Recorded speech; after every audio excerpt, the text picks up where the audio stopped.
Good evening, everyone, and welcome to the May 12th, 2016 meeting of the Kern County Planning Commission. We have a quorum. Madam Clerk, will you please call roll? Mr. Louie? Here. Mr. Babcock? Here. Ms. Garcia? Ms. Poole? Here. Mr. Sprague? Here. Mr. Hall? Here. Ms. Ovia?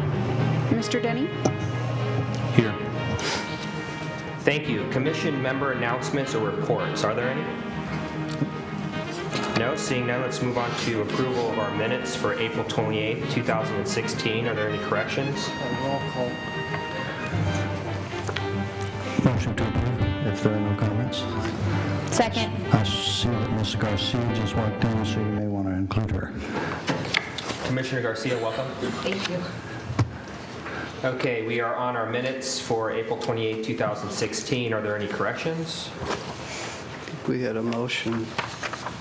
There's a motion by Commissioner Sprague. Is there a second? Second. Motion and second by Commissioner Poole. All those in favor say aye. Aye. Aye. Any opposed? Any abstentions? Motion carries. Let's move on to cases withdrawn or requests for continuances. Commissioner Louie, we have one case tonight that has been going to be continued.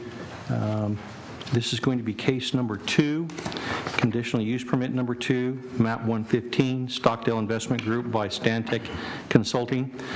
This is a modification of an existing conditional use permit for a surface mining reclamation plan to allow for amendments and conditions of approval related to reclamation. We are recommending that this case be continued to your next meeting of May 26, 2016, so that staff may finish coordinating with the Office of Mine Reclamation on the adequacy of those changes. Thank you, Mr. Denny. Is there a motion to continue? So moved. Motion by Commissioner Babcock. Second. Second by Commissioner Sprague. Please cast your vote. All ayes. All right, let's move on to the consent agenda. With me tonight, Commissioners, I want to introduce is Anjanette Simon. She is the Advanced Planning Supervisor Planner overseeing that unit, and she'll be assisting tonight. Want to be clear here first, though. Can we get the document camera turned on?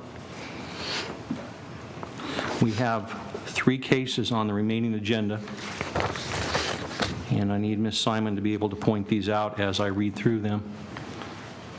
All right.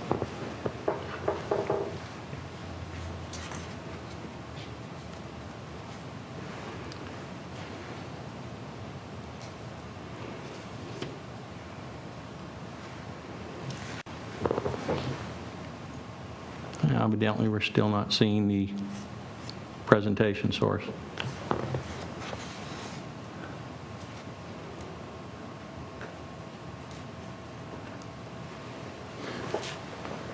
Would your commission simply approve of me just reading these in and foregoing the visual presentation, or would you like me to try and get the document camera working on this? I'm fine with just a oral reading of them. Are the other commissioners okay with that? Yeah. Looks like everyone's okay. With that, again, we have 3 cases being considered tonight. These are new cases. Again, these are all items that are on the consent agenda. These items are scheduled before the Planning Commission, which are being recommended for approval by staff, and the applicant has been informed of any special conditions and has no objection. The hearing on these items may be expedited if no member of the commission or audience wishes to comment or ask questions on these cases. The first item is item number 1, zone change case number 4, map 114. The applicant is EDF Renewables Development, Inc. by Vince Gibbs. This is a request for a change in zone classification from A1, which is limited agriculture, to A, exclusive agriculture, or more restrictive district. The property is located on the north and south side of Red Rock Randsburg Road, approximately 600 feet of Garlock Road, west of the Randsburg area. The recommendation, advise Planning Commission to recommend the Board of Supervisors to approve the zone change as requested and adopt the suggested findings as set forth in the draft resolution. Our next item is item number 3, conditional use permit case number 16, map 17-4. Our applicants are Jerry and Yvette Moffitt. This is a conditional use permit to allow a single-family dwelling in a CH Highway Commercial District. This is for property located at 2 Cowbell Boulevard in the River Kern area of Kern County. Staff recommendation, approve in accordance with the recommended conditions and adopt the suggested findings as set forth in the draft resolution. Last item on the consent agenda is item number 4, zone change case number 6, map number 8, conditional use permit number 16, map number 8. Our applicant is Delano PV1 LLC by Emoto Energy Services, Mirasol Development. Now, there has been an addendum handed out to your commission for this, and it does result in a slight change in the recommendation. This project is a change in zone classification from PLRSMH, which is platted lands, residential suburban combining, mobile home combining, to A, exclusive agriculture or more restrictive district, in conjunction with a conditional use permit to allow for the construction and operation of a 1 megawatt solar energy electrical generator where not accessory to a permitted or conditionally permitted use in an A district. This is for property located at the southwest corner of Garces Highway and Highway 43 intersection in Delano. Staff recommendation, advise Planning Commission to recommend the Board of Supervisors to approve zone change as requested, approve conditional use permit subject to revised recommended conditions and renumbered as necessary, and adopt the suggested findings as set forth in the attached draft resolutions. This completes staff's presentation of the consent agenda. Thank you, Mr. Denny. Is there anyone in the audience who would like to have one of the consent agenda items removed from the consent agenda and heard in its regular order at a full public hearing? There, sir, would you like to approach the microphone, please? Just asking which number. I want to get it on the record through the microphone. Can you please tell us what number you'd like to have removed from the consent agenda? Can you please state your name for the record? My name's Dennis Chandler. Okay. I'm a property owner there just west of the site, proposed site for 114. Which item? 114. I guess that's what you're numbering it here. Commissioner Liu, I believe Mr. Chandler is referring to item number 1, zone change case 4, map 114. Okay, you would, sir, you would like to have that removed from the consent agenda and heard in a full public hearing? Yes. Okay, we'll go ahead. Just ask him what his question is. It's not first time. And my reasons for that are I didn't get a letter about this until 2 weeks ago, and I spoke with Mr. Denny once and basically don't know anything about it yet, and want to have time to get other people that are in the area knowing about it. Okay, you want to, so... My neighbors and so on. Okay, so you would like to, do you want to have this heard at a full public hearing so that we can make a decision based on some testimony that you're going to provide? Well, there's a lot of issues that I think need to be raised about it. Okay. And I haven't had enough ample time yet to even begin a list. Okay. What we'll do is we'll go ahead and pull consent agenda item number 1 off the consent agenda, and we'll have that heard during its normal course during a public hearing. Okay. Okay. I'll be notified then? No, we're going to do that tonight. Oh, tonight? Yeah, we're going to do that right now. Oh, okay. I got you. Okay. Okay. All right, let's finish on with the consent agenda calendar. Is there anyone in the audience who would like to remove any other consent agenda items from the consent agenda? No, let's come to the dais. Are there any commissioners who'd like to do that? No, is there a motion to approve consent agenda items 3 and 4? Yes. Motion by Commissioner Babcock, Second. second by Commissioner Sprague. I didn't say anything. Oh, I thought you did. It was Second me. by Commissioner Sprague. Second by Commissioner Sprague. Please cast your votes. All ayes. And it looks like there is a right of appeal on item number 3. Let's see, the right of appeal, Commissioner Louie, I believe is item number 2. Item number 2 is the, you're correct, item number 2, which is actually the case number 3, conditional use permit 16, map 17-4. My apologies. Notice of right of appeal. For projects where the Planning Commission action is final, actions are subject to appeal to the Board of Supervisors by any interested person, and no development proposed by any application may be authorized until the final date of appeal. An appeal may be filed with the Kern County Planning and Community Development Department at 2700 M Street, Suite 100 in Bakersfield, Bakersfield with the filing fee of $540 on forms available at the Planning and Community Development Department. The filing must be made within 14 days of and including the date of hearing for this particular case. That would be the Wednesday after next by 5 p.m. Any such appeal must be accompanied by an appeal fee of $540. If no appeal is received, the action of the Planning Commission is final. There is no right of appeal for projects for which the Planning Commission's action is advisory to action required by the Kern County Board of Supervisors, and those would be the other two cases that were brought up on the consent agenda, for which you did take one off. Thank you, Mr. Denny. Let's move on to public presentations. This portion of the meeting is reserved for persons desiring to address the commission on any matter not on this agenda and over which the commission has jurisdiction. Is there anyone in the audience who would like to address the commission? We're getting there, sir. Yeah, it's the next. We're getting close. Okay. Seeing none, let's move on to public hearings, and we will begin with item number 1. Mr. Denny. Mr. Chairman, Yes. in light of this gentleman's testimony and him wanting to have time to go around and see his neighbors, I don't see any reason to take testimony this evening, and I'm suggesting we just continue this. Are there any other commissioner comments with regard to Commissioner Babcock's suggestion? Mr. Chairman, I'd ask staff what is an appropriate time to continue. Commissioner Sprague through the chair and Commissioner Babcock through the chair. It is a public presentation. It does require 2 hearings. They must receive a recommendation from your commission in order for the board to consider it. As a point of input for Mr. Chandler, I believe, who did ask about this, these cases are set approximately 6 weeks in advance. The hearing notices are mailed out, and depending on how they get in the U.S. mail, they may only receive them 2 or 3 weeks before the hearing. Anyone who does receive a notice and does comment receives a copy of the staff report prior to the hearing. Mr. Chandler did contact this department. We did speak with him.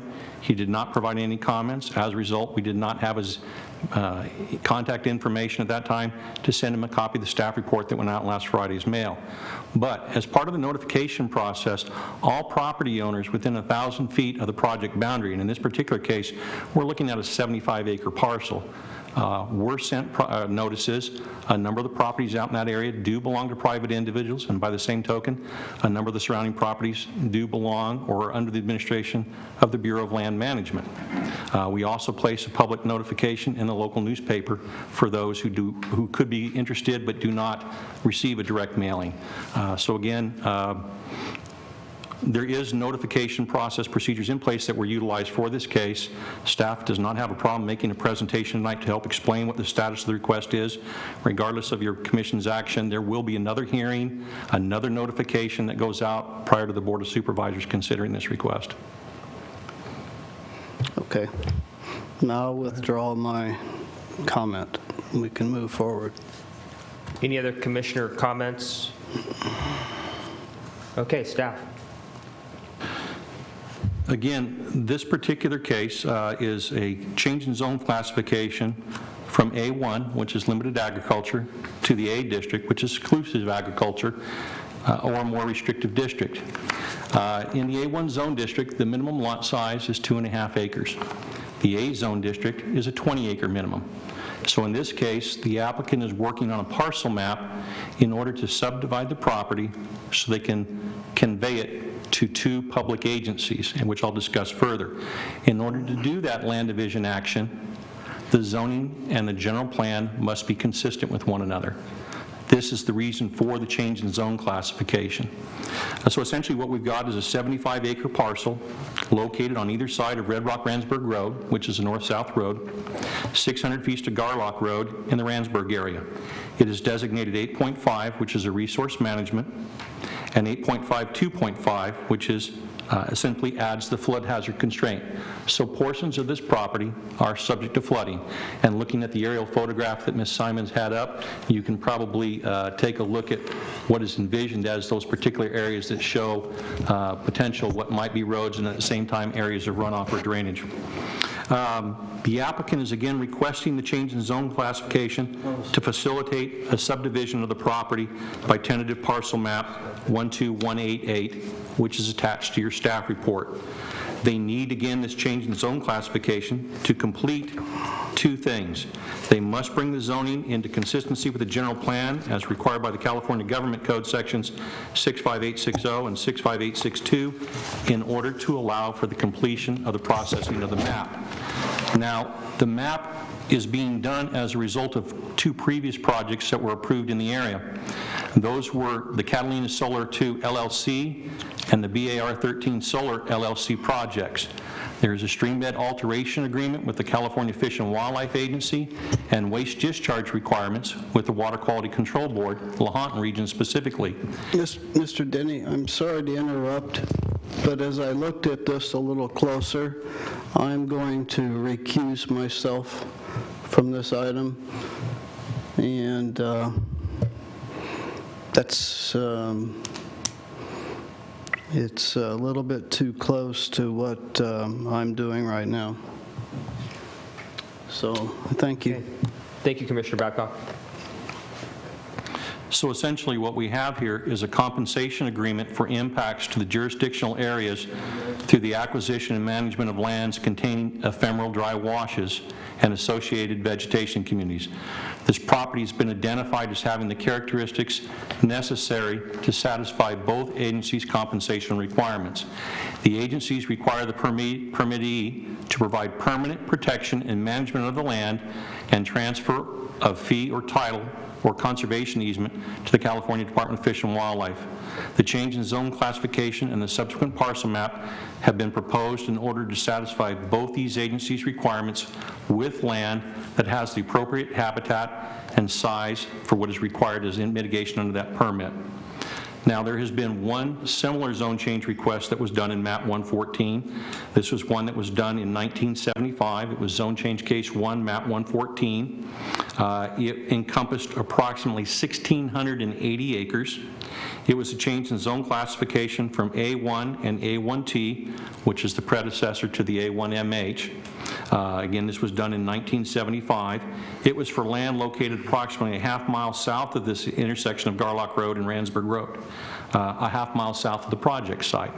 So again, depending on my math, 35 years ago, there was another zone change in this area that did a similar zone change from A1 to A on approximately 1,700 acres. Now, staff notified surrounding property owners within 1,000 feet of the project site, county departments, and affected agencies. As of this writing, no letters in opposition have been received. We did get comment letters from two county agencies indicating that they had no comments or recommendations. Copies of those letters are attached to the staff report for your commission's reference. Any letters received prior to the board's consideration would also be included in their staff packet. Now, in processing the zone change, staff considered the applicable provisions of the California Environmental Quality Act and the state CEQA guidelines. Section 15183 of the Public Resources Code mandates that projects that are consistent with the development established by existing zoning, community plan, or general plan policies for which an environmental impact report was certified shall not need additional environmental reviews. This project, again, is designated resource. The A zone is consistent with the resource designation. In June of 2004, the Board of Supervisors adopted an environmental impact report for the Kern County General Plan. This project does not propose any changes to the existing map code designation, which is resource.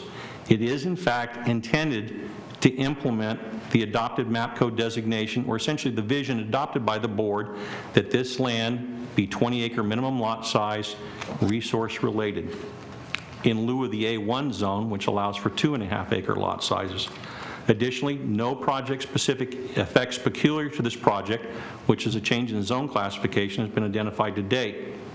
So again, on page 3 of the staff report, I want to remind you that the California Government Code requires that there be consistency between zoning and the general plan, because the zoning is intended to implement the general plan. It is staff's opinion that the requested zone change is consistent with the applicable provisions of section 19.112 of the zoning ordinance. And we point out on page 3 of the staff report in 5 bullets what we believe are applicable goals and policies of the general plan that this would adhere to. Again, the request is consistent with the provisions of the zoning ordinance.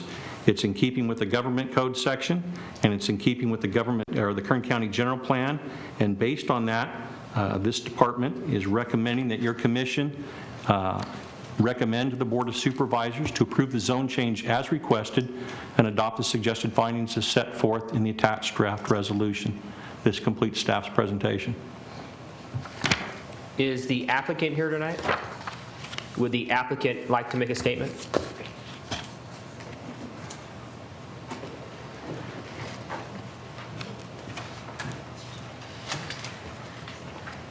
Good evening. Good evening, Commissioners. Mr. Denny, thank you for the presentation. I just wanted to point out... Could you state your name, please? Oh, for the I'm record? sorry. It's Yeah, okay. I'm John, J-O-N Lance, L-A-N-T-Z. Thank you. And I'm Vince Gibbs. So I appreciate the presentation. I just wanted to simply point out that while we're calling this a project and why we are requesting a zone change, the intent of the use of this land, it has already been fenced about those yellow borders that you see on the map, and it's simply, we're using it for mitigation land and would like to, by proper zoning, be able to split the property and give the correct number of acres to the agencies so that they can keep it in mitigation in perpetuity. That's what it simply is, and that's the requirement for the zone change. Thank you. Do you have anything else? I think you summed it up pretty nicely. Do you have any questions of us? I have no questions. Thank you. Okay, thank you. Thank you. All right. I forgot to mention that the public portion of this hearing is now open. Is there anyone in the audience who would like to speak in opposition to staff's recommendation and this proposed change?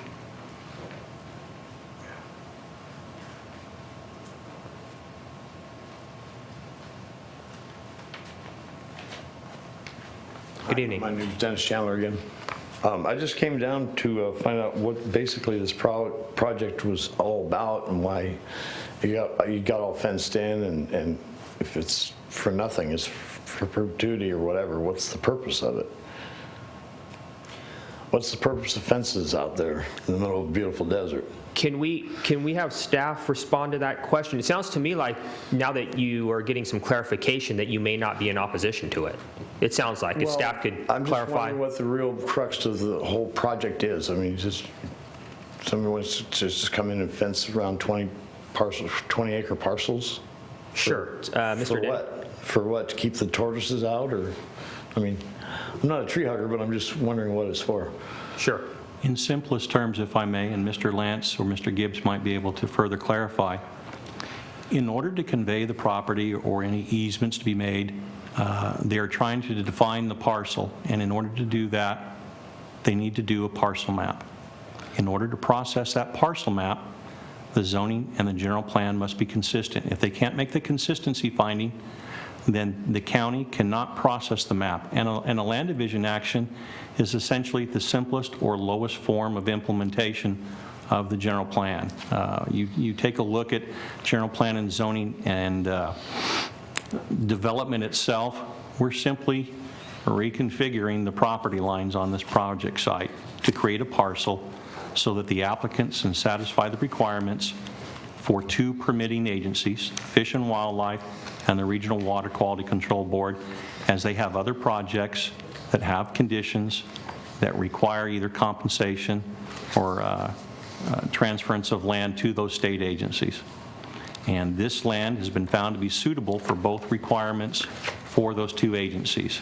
So again, this is simply to facilitate a land division action. Mr. Lance or Mr. Gibbs, we do have a copy of the map up, could probably further clarify the amount of land that could be conveyed or placed under an easement. With regard to references to 20 acres, that's the minimum lot size in the A zone. Obviously, this parcel is 75 acres, and again, the map would reflect how many parcels they are creating. But again, we're simply doing this zoning to create a parcel of land to satisfy permitting requirements for two other solar projects that have been previously approved. There is no other development proposed on this land. It's a procedural issue. By and large, yes. Did that make sense? So it's a solar plant. Well, No. they're projects that have already been approved, and part of what they have to do requires them to convey a portion of this property. But in order for them to do that, they have to have the zoning match up with the general plan, correct? And once it matches up, then they can go ahead and follow through with what they needed to do in the first place. It's really just a procedural issue. Am I correct, Mr. Denny? Correct. Unfortunately, in the rural areas of the county, we have a variety of lands where the zoning doesn't match their map code designations, and the state law requires consistency. As the county finds these, it tries to correct. This was found when an application for a land division action came in. With the advent of the GIS system versus the old paper maps, it is much easier now for us to find these things, and essentially we're trying to correct the board's vision for the use of the property, which is an open, resource-related use, and make the zoning match it. Did you have any more comments in opposition or in support? Did you have any comments in general with regard to this proposed change? I have to kind of divulge all this together. Is there going to be an opportunity for another next meeting or something? Well, it's my understanding that what this commission will do, if we vote to make the recommendation to make this change to the Board of Supervisors will then hear this. And so you'll have an opportunity between now and the Board of Supervisors meeting to get more clarification, to talk with the planning department, to talk to your neighbors, to figure out if you want to oppose it at the Board of Supervisors meeting. Am I correct, Mr. Denny? Absolutely. Tonight's meeting is simply for your commission to make a recommendation to the board. The only way to approve a zone change is by board action itself. There will be another notice public hearing. Mailing notices will go out. If Mr. Chandler, like I said, will reiterate his information to me when we're done tonight, I'll make sure that he gets a notice by his preferred means, whether it be email, mail. There'll be another notice placed in the newspaper, and there'll be another hearing conducted probably either in late June, possibly early July, before the Board of Supervisors, so that they can actually consider the request based on the Commission's recommendation. And if you have any questions or concerns, or the people around your area have questions or concerns, you can work with the planning department for information. All right, thank you very much. Thank you. Are there any other people in the audience who would like to speak in opposition to this proposed change? Seeing none, I'll return it back to Mr. Denny. Do you have any further comments? No, Commissioner Louie, I do not. Any comments I'll close the public portion of this hearing. Any comments by commissioners? Any action? Seeing none, I would be prepared to make a motion as read into the record by staff as proposed, since this is mitigation-type properties and it's a procedural hearing that actually needs to take place to make conformance. Second. So read it into the record as read into the record, make a motion to approve this item on the agenda tonight. There's a motion by Commissioner Sprague, a second by Commissioner Poole. Please cast your votes. All ayes. And we come to adjournment. The next Planning Commission meeting is scheduled for May 26, 2016, 7 o'clock in these board chambers. Is there a motion to adjourn? Motion. Second. There's a motion and a second. All those in favor say aye. Aye. Aye. Motion is granted, and we are adjourned.